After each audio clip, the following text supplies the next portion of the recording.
بتایا پڑھ کے میدان میں نماز ہم علی والے نہیں ڈرتے کبھی کو پار سے ہم علی والے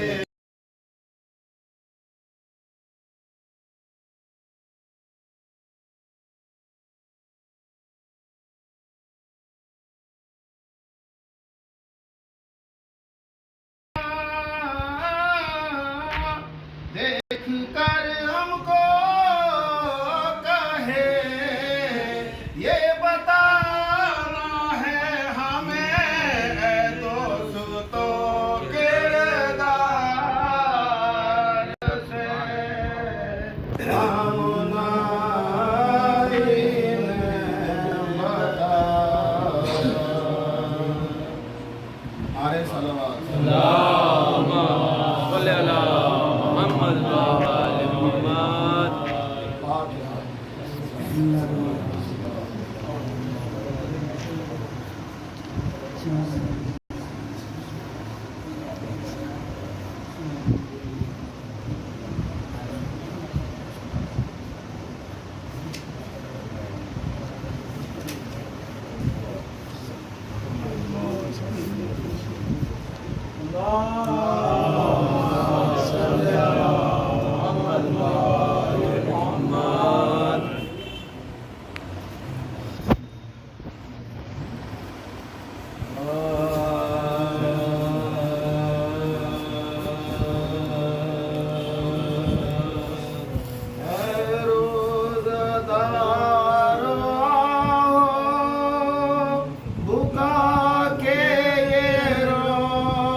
قدر کی سحر پیش خدا وہ سجدے میں شیر خدا اور ہائے تیغ ظلم کے ضربت وہ پر فوار خون کے زخم جبی سے سجدے میں آپ رب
مسجد میں گزار ڈوبی ہوئی لہو میں ملی کشتی نجات ماتھے پخون باپ کا مل کر کہی یہ بات ہائے ہائے اٹھایا قبلہ کعبہ پہ کے اس نے ہاتھ رلوایا نانا جان کو دار السلام میں بن باپ کا کیا ہمیں ماہ سیاہ بن باپ کا کیا ہمیں ماہ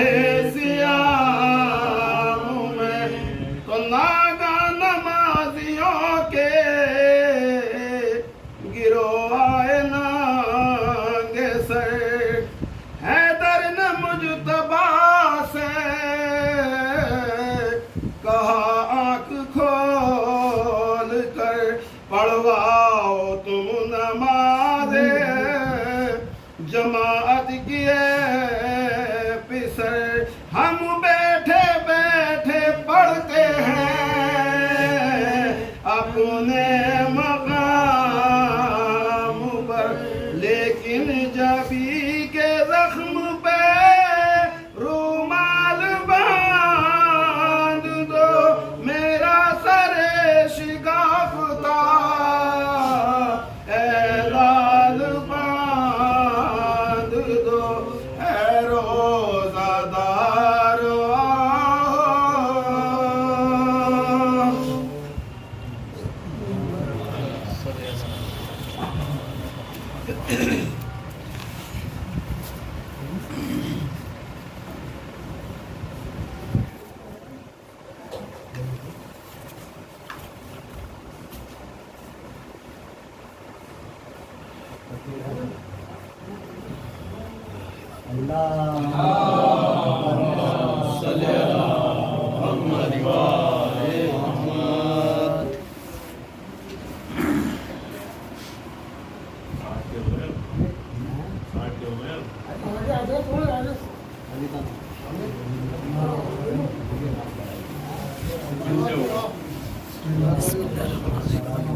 اس وقت تک عبادت کیجیے جب تک یقین نہ آ جائے. یہاں یقین سے مراد موت ہے، یعنی اس وقت تک اللہ کی عبادت کریے جب تک موت نہ آ جائے. یہ اس بات کی طرف اشارہ ہے کہ ہماری زندگی کا ہر لمحہ عبادت میں گزرنا چاہیے. عبادت کا مطلب یہ نہیں کہ 24 گھنٹے سجدے پر بیٹھے رہے. یہ ہرگز عبادت کا مفہوم نہیں ہے. عبادت کا مفہوم یہ ہر وہ کام انجام دے جس سے اللہ راضی ہو اور اس کام سے بچے جو اللہ سے ناراضی کا سبب ہو. سبحان اللہ.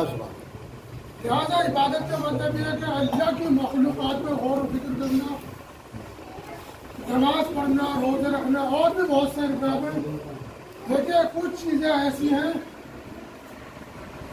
جن کا دیکھنا بھی ثواب ہے اور اس کو پڑھنا بھی ثواب ہے. فرض کرو قرآن مجید وہ ہے جس کو دیکھنا بھی عبادت ہے اور جس کو پڑھنا اور سننا بھی عبادت ہے.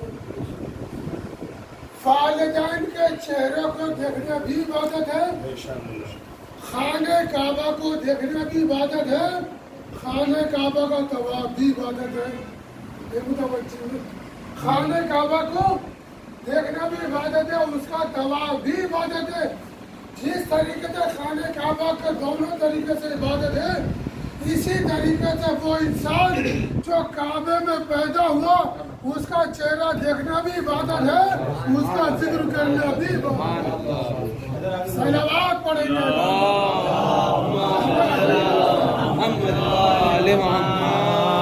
ایک اور صلوات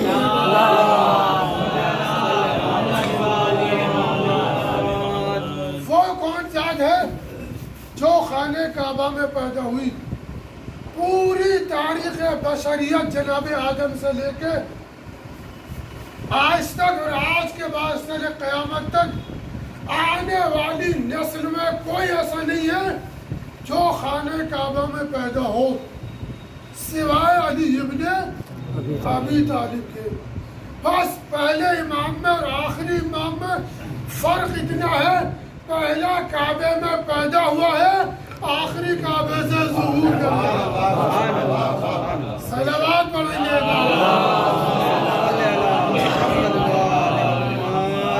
پہلا پیدا ہوا ہے اور آخری جو ہے ظہور کرے گا.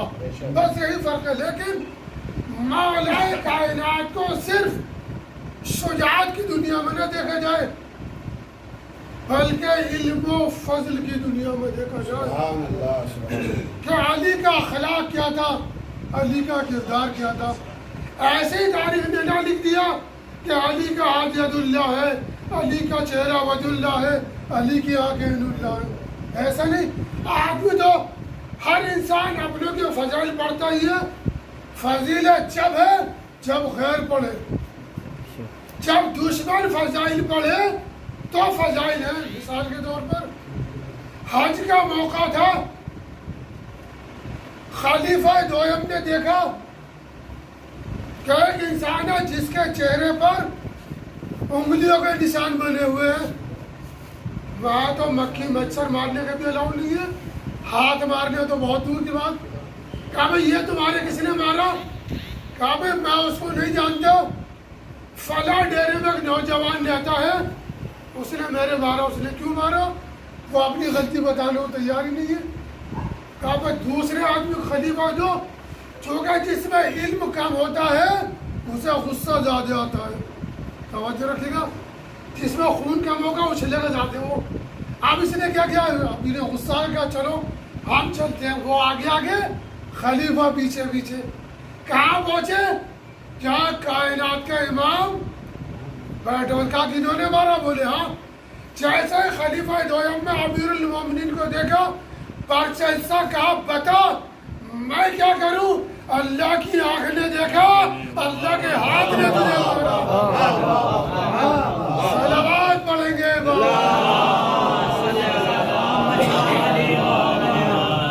ابن ابی الحدیث معتزلی جو اہل سنت کا رائٹر ہے، انہوں نے اس بات کو نقل کیا کہ حضرت علی سے پوچھا کیوں مارا گیا؟ یہ طواف کے درمیان جوان لڑکیوں کو گھور رہا تھا، اس لیے اس کو تماچا لگائے گا. تو پتہ چلا دشمن کو بھی معلوم ہے کہ علی کی مقام اور منزلت کیا ہے، کیا ان کا مقام ہے. دوسرا آئیڈیا دیکھیں، خون کا پیاسا فضائل پڑے تو فضائل ہیں. جب نہر پہ جو ہے قبضہ کر لیا امیر شام کے لشکر نے صفین کے موقع پر، تو مولا علی نے کہا مالک ذرا پانی لے کے آؤ. مالک ہے پانی لے کے آگے. امیر شام کو پتہ چلا کہ پانی تو علی کے خیموں تک پہنچ گیا. تو اس نے پہرے داروں سے کہا جب تک میرا بیٹا پانی کے لیے نہ کہے پانی نہ دیا جائے گا. اعلان ہو گیا. اگلے دن مولا علی نے پھر کہا مالک جاؤ پانی لے کے آؤ. مالک پانی دینے گئے. امیر شام کو پتہ چلا. لشکر کے سردار کو بلا کر آپ نے تو کہا تھا کہ میرا بیٹا ہے تو پانی دے دینا. آپ کے بیٹے نے تو خود ہی آن کے کہا تھا کہ پانی دیا جائے. ہماری کیا غلطی ہے؟ کہا ٹھیک ہے. کہ اب جب تک میرا وزیر خاص نہ کہے پانی دیتا تو علی کے لشکر کو پانی نہ دیا جائے. کہا ٹھیک ہے. ادھر اس نے اعلان کرا. ادھر امیر المومنین نے مالک سے کہا کہ جاؤ پانی لے کے آؤ. مالک ہے پانی علی کے خیام تک پہنچا. امیر شام کو پھر پتہ چلا کہ میں نے تو منع کیا تھا کہ آپ نے تو کہا تھا میرا وزیر خاص ہے. آپ کا وزیر خاص پہنچا تو ہم نے پانی دے دیا. کہا ٹھیک ہے. جب 2-3 دفعہ ہو گیا کہا پانی تب دینا جو میری انگوٹھی دکھائے.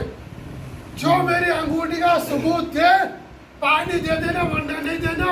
ادھر لشکر امیر المومنین میں جب پانی کا غلبہ بڑھا امیر المومنین نے مالک اشتر سے کہا جاؤ مالک پانی لے کر آؤ.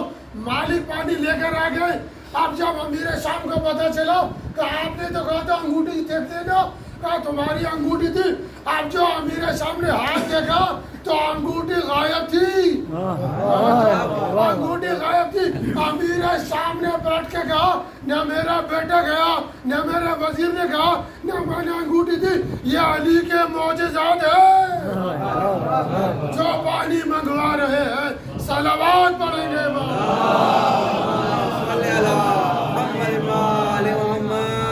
اور جب اس کے بعد علی کے لشکر نے قبضہ کر لیا اور امیر شام کے لشکر میں پانی کا غلبہ بڑھا تو انہوں نے تو پانی بند کرا تھا. امیر شام نے برجستہ کہا جاؤ علی بڑا کریم انسان ہے کسی میں پانی بند نہیں کرتا. تو سوچو دشمن خون کا پیاسا علی کے فضائل بیان کر رہا. یہ وہ علی ہیں جنہوں نے یتیمی پروری کا ایک نمونہ پیش کیا کہ یتیموں کے ساتھ کیسے گزارا جاتا ہے. یتیموں کا بے سہاروں کا یہ رمضان کا مہینہ اور مولا رسول خدا نے فرمایا اے علی تمہاری داڑھی ایک روز خون سے خضاب کی جائے. آپ مولا علی کے فضائل سنتے رہتے ہیں نا. میں یہ چاہتا ہوں کہ آج کی جو ہے انتہائی قیامت کا دن ہے. بس ایک دو مسئلے سنیے باجی دو جتنا رویا جائے اتنا ہی کم ہے. یہ ایام عاشورہ سے کم نہیں ہے. حسین کی یتیمی کے ایام ہیں. دیکھیں ماہ رمضان خدا کا مہینہ اور ہم خدا کے بندے ہیں. نماز اور عبادت اس وقت تک قبول نہیں ہے جب تک اس کے اہل بیت دل میں نہ ہو. اگر وہ دل میں نہیں ہے تو ہماری نمازیں قابل قبول نہیں ہے. جتنی ہماری اہل بیت سے محبت عقیدت ہوگی اتنا ہی ہمارا عمل اجاگر ہوگا. نماز اہم ترین فریضہ. جس نے نماز کو ہلکے میں لے لیا اس کا کوئی عمل وزنی نہیں ہو سکتا. امام صادق نے کیا کہا کہ جو نماز کو ہلکا سمجھے ہماری شفاعت اس کو نصیب نہیں ہوگی. قبول ہونا تو دور کی بات ہے شفاعت ہی نصیب نہیں ہوگی.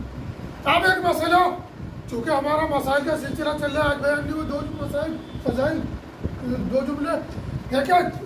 ٹیٹو کی دو صورتیں ہیں. ایک وہ جو کھال کے اوپر ہے اور ایک وہ جو کھال کے اندر ہے. اگر کھال کے اوپر ہے اور اعضاء وضو میں ہے تو وضو باطل ہے. اس کے علاوہ ہے تو غسل باطل ہو جائے گا. کھال کے اوپر ہے تو نہ وضو صحیح ہے نہ غسل صحیح ہے. اور اگر کھال کے اندر ہے تو وضو اور غسل دونوں صحیح رہیں گے چونکہ وہ مانے آبنی پانی میں رکاوٹ نہیں بنتا. اس تمام چیزوں کو ہمیں مد نظر دوسروں کے چال چلن کو اپنے اندر نہ لے کے آئے. اپنا کردار اتنا بلند کرے کہ دنیا پلٹ کے گئے جب غلام ایسا ہے تو اس کا امام کیسا ہوگا. ہمارا کردار اس بلندی پر ہونا چاہیے. ہم نے مولا علی کو آئیڈیل مانا, ہم نے دیگر ائمہ کو آئیڈیل مانا ہے.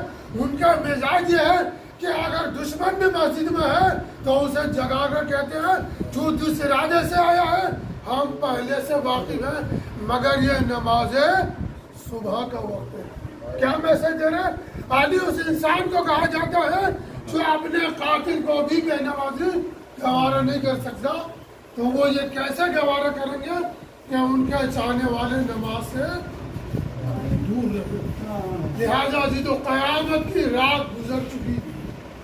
ارباب مقاتل اور علماء کہتے ہیں کہ یہ وہ ماہ جو سن 40 ہجری کا رمضان آیا تھا, مولا بار بار اپنی شہادت کی خبر دے رہے تھے, بار بار شہادت کی خبر. ایک مرتبہ خطبہ دیتے ہوئے کبھی امام حسن سے پوچھا, کبھی امام حسین سے پوچھا کہ کتنے دن گزر گئے, کتنے دن باقی رہ گئے. کہا قریب وہ وقت آنے والا ہے کہ میری داڑھی کو خون سے خطاب کیا جائے گا. یہاں تک کہ جب 10 رمضان المبارک گزر گئی اور واضح نصیحت سے فارغ ہوئے تو ابن ملجم سے کہا تیرا نام کیا ہے؟ کہا میرا نام عبد الرحمن. کہا باپ کا نام کیا ہے؟ کہا ملجم.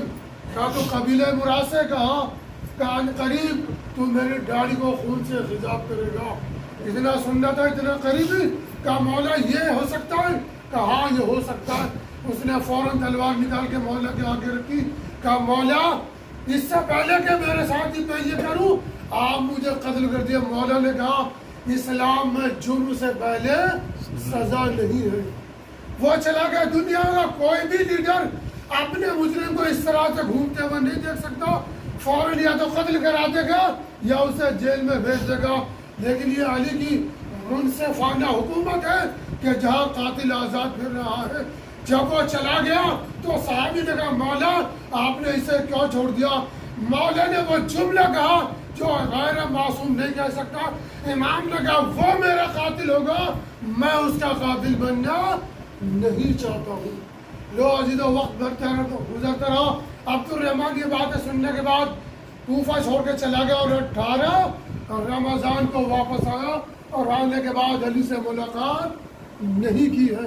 لہٰذا وقت بڑھتا ہے. جب رات کا سناٹا بڑھا اور مولا متقیہ نے کل گزشتہ شب میں جو ہے جناب ام کلثوم کے یہاں افطار کیا. جناب ام کلثوم 2 جو کی روٹیاں, تھوڑا نمک اور دودھ کا پیالہ لے کر آتی ہے. مولا متقیہ نے جب کھانا دیکھا تو کہا بیٹی کیا یہ چاہتی ہے تیرا بابا دیر تک حساب میں کھڑا رہے؟ کہ کہا بابا کیا بات کا ایک چیز ہٹا دے. جناب ام کلثوم نے نمک ہٹانا چاہا تو مولا نے کہا نہیں دودھ ہٹا دیا جائے اور میں نمک سے افطار کر لوں گا. ہاں جی تو مولا نے افطار کر لیا. اب رات کا سناٹا بڑا. کبھی علی سورہ یاسین پڑھتے ہیں, کبھی آسمان کی طرف دیکھتے ہیں اور کبھی کہتے ہیں انا للہ و انا الیہ راجعون. بار بار آسمان کی طرف دیکھتے ہیں. جناب ام کلثوم کی عزت کرایا. میں کہوں گا مولا ارے آج ام کلثوم کے گھر کا کیوں انتخاب کیا؟ آج اپنی مولا آواز ہے. ارے جب بھی تاریخ کربلا دہرائی جائے گی میری زینب کا نام آئے گا. اور جب میری شہادت کی تاریخ دہرائی جائے گی تو میری ام کلثوم کا تذکرہ ہونا چاہیے. ہاں عزیزو بار بار مولا متقیہ بار بار آتے ہیں اور آسمان کی طرف کو دیکھتے ہیں. ادھر کیا ایک مرتبہ مولا علی کے کانوں میں تلواروں کی آواز گونجی. مولا گھر سے باہر آئے.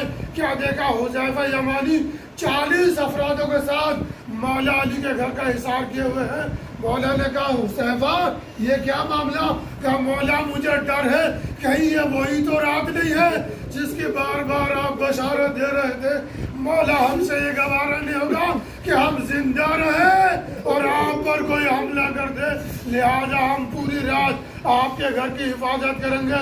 مولا نے کہا حذیفہ یہ بتاؤ کہ میں کون ہوں؟ حذیفہ زیارت گئے, تھرانے لگے, ہاتھوں کو جوڑ کے کہا آپ میرے سید و سردار ہیں, آپ میرے مولا ہیں, آپ میرے امام ہیں.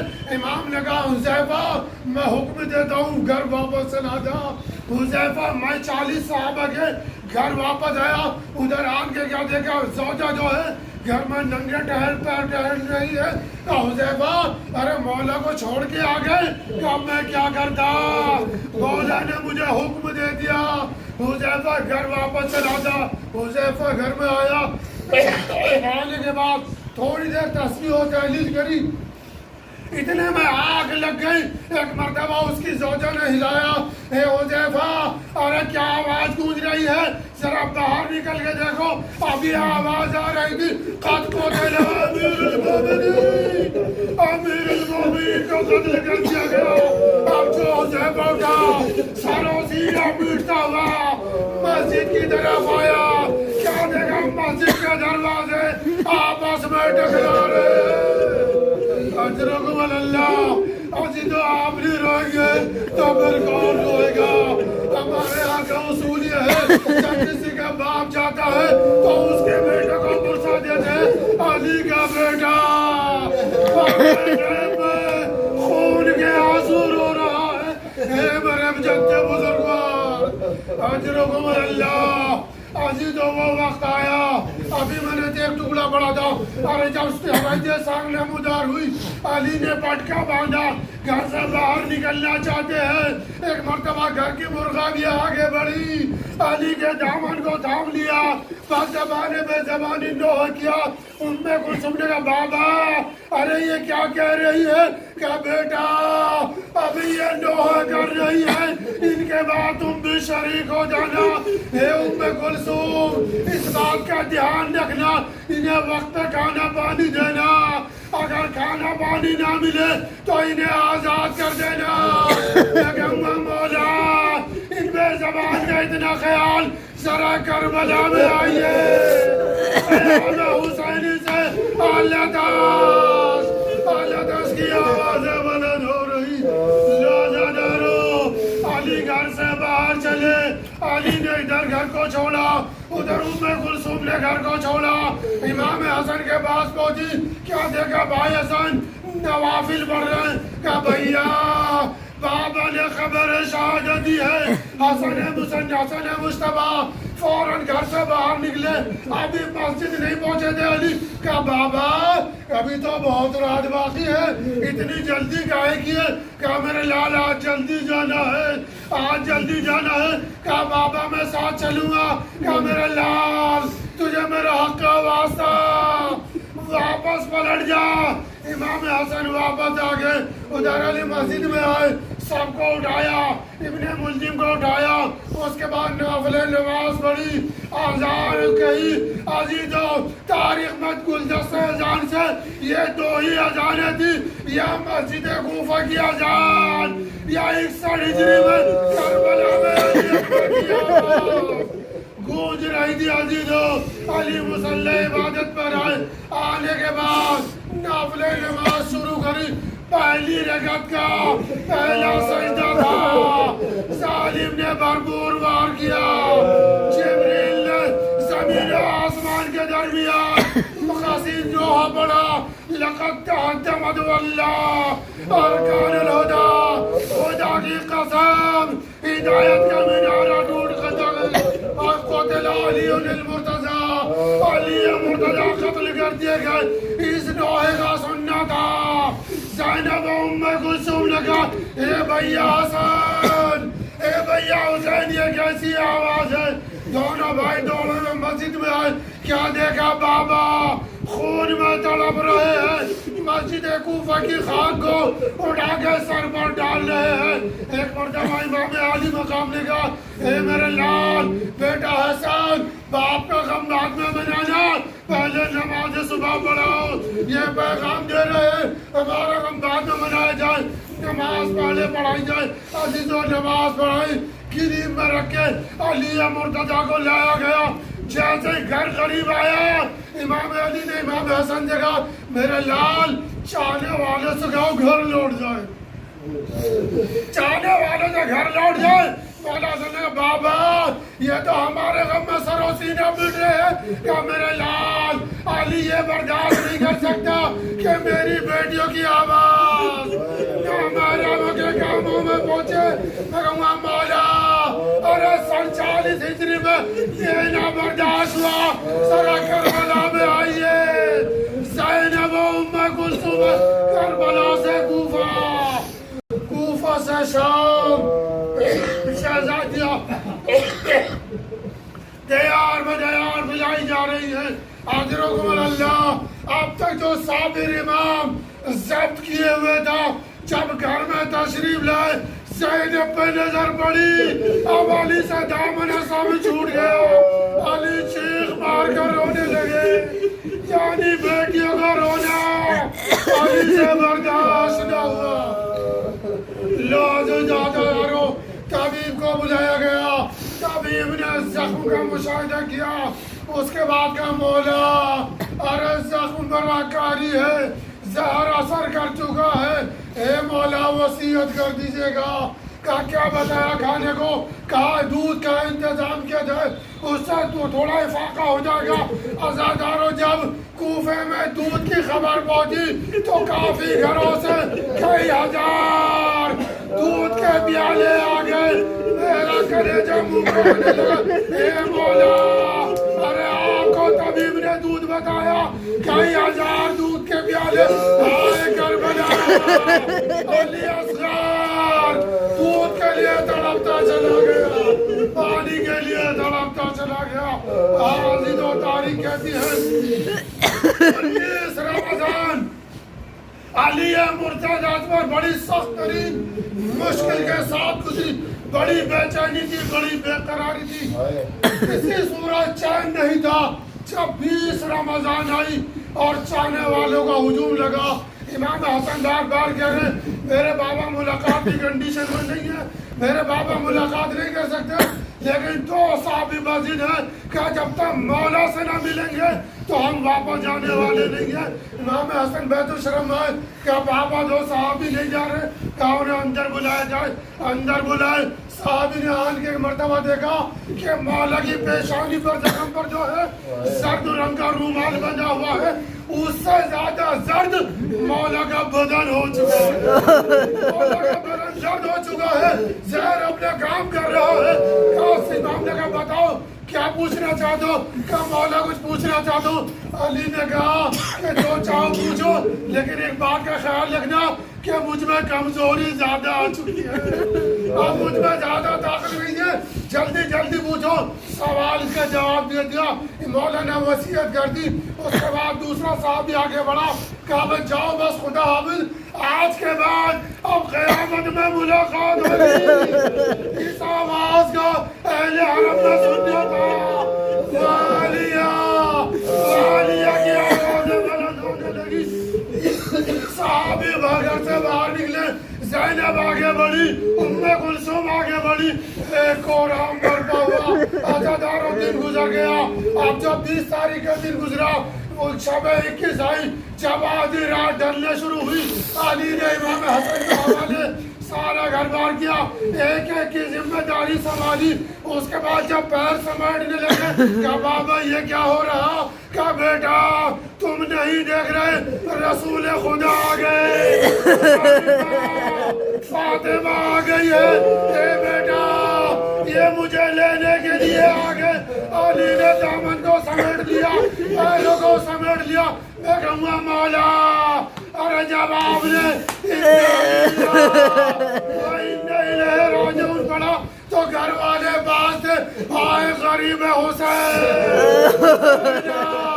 ایک ٹیلے سے دیکھ رہی تھی شمر کا کون خنجر حسین کی گردن پہ چل رہا تھا اور زینب آواز دے رہی تھی اے شیب اے پسر صاحب تو دیکھ رہا ہے ماں جائے کے گلے پر کچھ خنجر چل رہا اِنَّا لِلَّهِ وَإِنَّا إِلَيْهِ رَاجِعُونَ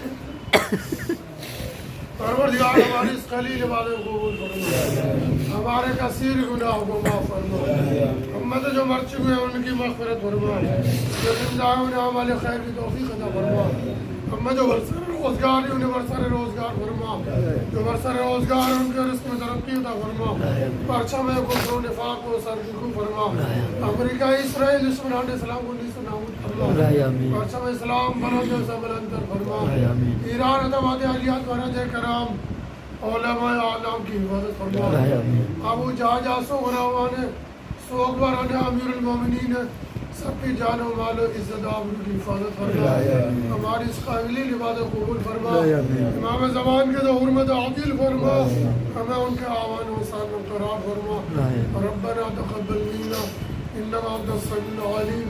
آپ حضرات سے گزارش ایک مرتبہ رحم 3 مرتبہ سورہ اخلاص کی تلاوت فرما کر امیر المومنین کو ہدیہ فرما۔